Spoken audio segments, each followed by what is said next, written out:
Naging emosyonal ang Chancellor ng UP Manila habang binabasa ang pahayag ng pakikiramay sa pamilya ni Cristel sa ipinatawag nilang press conference.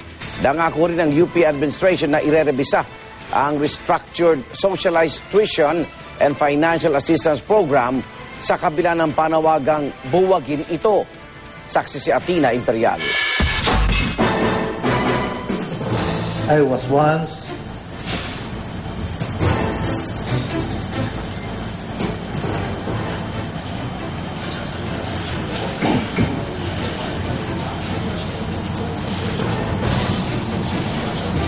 a UP student who is scrambling for tuition fees. She asked for assistance in line with their educational woes.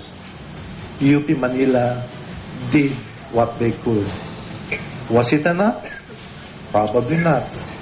If only I knew the extent of her difficulties.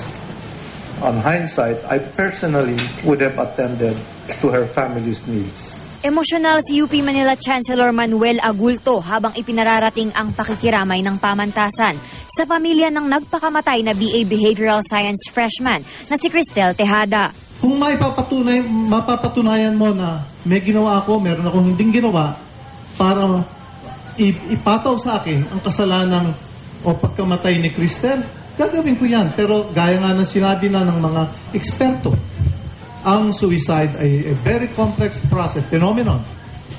Hindi lang isang bagay ang nagtulak sa kanya.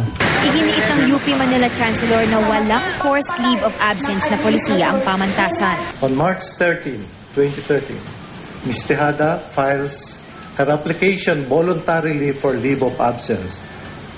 No forced filing of leave of absence. For students who are not officially enrolled, filing a leave of absence is a mechanism which will greatly facilitate students' return to school the next semester.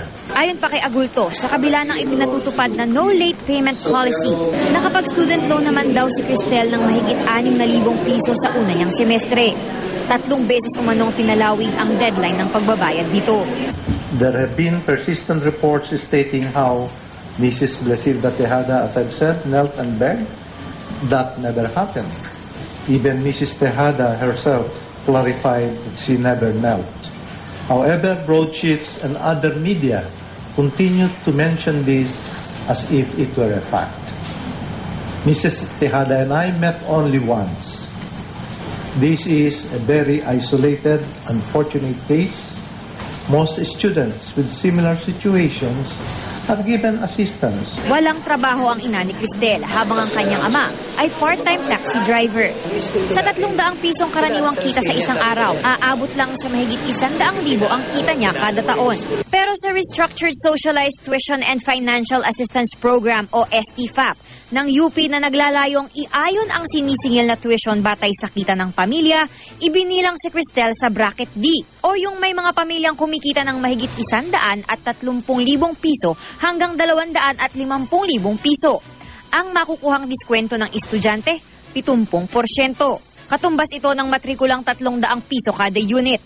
Ang tuition ng mga estudyante ng UP bago ipatupad ang restructured STFAP noong academic year 2007 to 2008. At noong 10 ang bracket ng STFAP kumpara sa 6 na bracket ngayon. Kaya naman Setyembre noong nakaraang taon ay inapila na ng ama ni Cristel na ilipat ang anak sa bracket na walang tuition.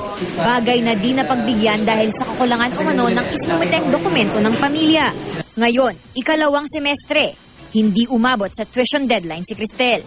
Dahilan upang payuhan siyang mag-file ng leave of absence o LOA kahit 5 buwan nang pumapasok.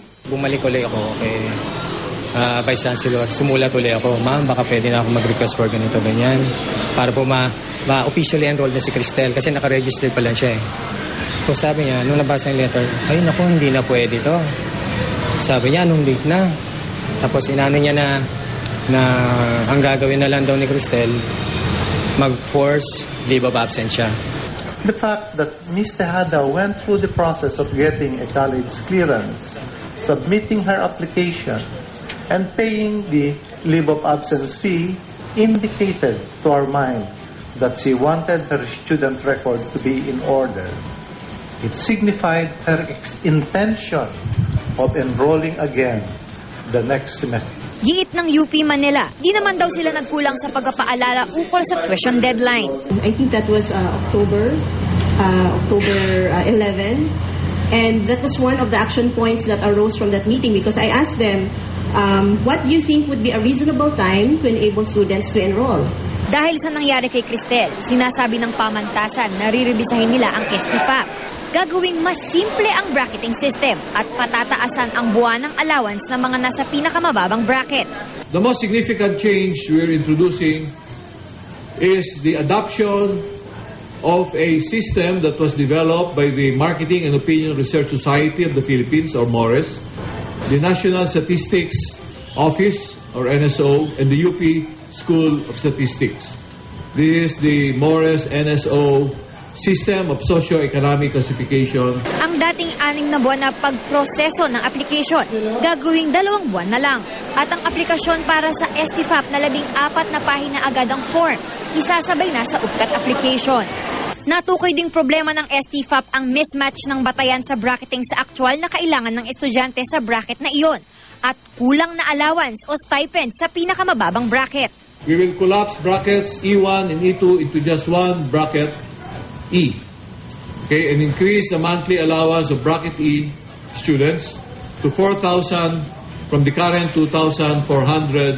Pero para sa ilang student group, ang STFAP ay isa lang umanong smoke screen para sa tuition increase. Kapag di raw kasi nag-a-apply ang estudyante sa STFAP, otomatiko silang inilalagay sa pinakamatataas na bracket. Dapat ibasura na yung STFAP, yung Socialized Tuition and Financial Assistance Scheme ng UP na peke at malinaw na ang ginagawa ay tinataas yung matrikula sa UP. Athena Imperial ang inyo, saksi